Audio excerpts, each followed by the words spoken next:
haddii markaa liisan qaadanayso intaad gaariga ka haysato deedna wasaaradda jidadka ama wasaaradda gaadiidka ee deegaankaaga inta aad tagto deedna lagu oranayay wadadan iyo wadadan soo mari oo deedna habka aad gaariga u wada laga tijaabin jiray miyaad ogtahay inay jiraan dad iyagu liisama ku qaadanaya tartano cawaandiya oo weliba aan oran karo waa kuwa ugu halista badan caalamka ee la galo nimankan aad arkaysaan gaariga inta ay labadiisa taayir kor u taagaan laba taayirna ay ku kaxeeyaan ay leeyihiin liisan han lagu sameeyo muuqaalkan oo inta badan baraha bulshada lagu baahiyo waa mid kamid ah muuqaalada ugu cajiibka badan laakiin dad baa u haysta inaan xitaa dad baabuurtan aanay dadwadin halka ay dad kale la yiraahdeen waxaan waa indha sarcaad oo ma aha wax caadi ah oo qof samayn karo wadamadii saliida ilaahay uu nimceeyay ee dhulkooda uu ka soo saaray saliida gaasta iyo shidaalku waxa ay bilaabeen markii ay dadkoodii lacag fadhiga ugu qoreen inay dadkii galabaha qaar ama xilliyada qaar intay guryaha ka soo baxaan ilaa lacagta waxay ku qabtaan ma hayaane ay deedna bilaabeen in ay baabuurta labada taayir intay kor u taagaan labana ku kaxeeyaan ay tartanna ku galaan leysana cajiibana ku qaataan weliba halista aad arkaysaan oo bareeraan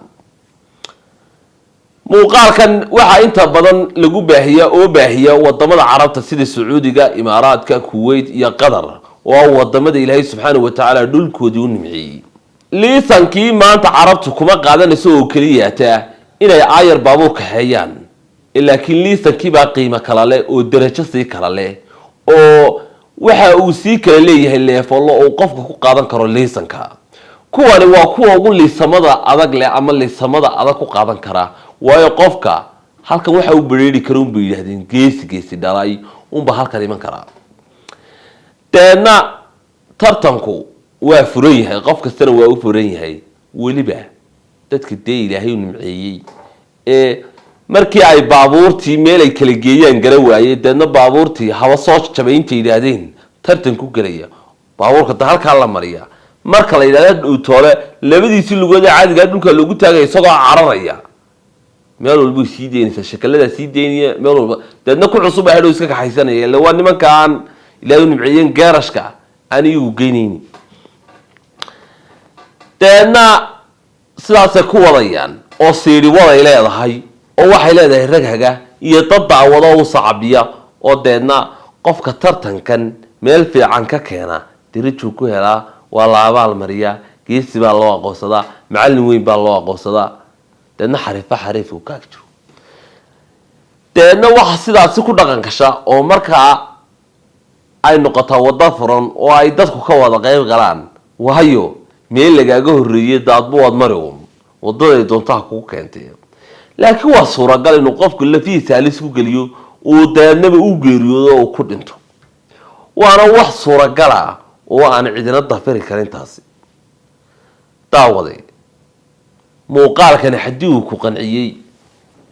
oo aad halkan soo gaadhay waxaanu ka codsanaynaa inaad subscribe tiraado Facebook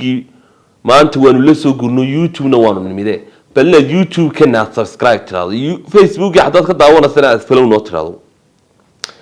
waayo dhiirigelintiina wax noo ah taasaan wax ku taraynaa taasaan anagana nasabood galaynayso dhiirigelinaysa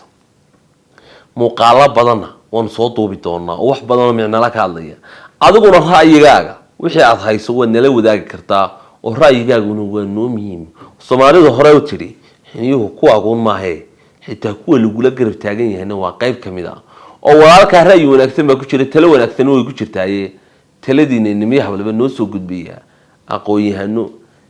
rag iyo hablaba la waatiin dad badan oo daawanaya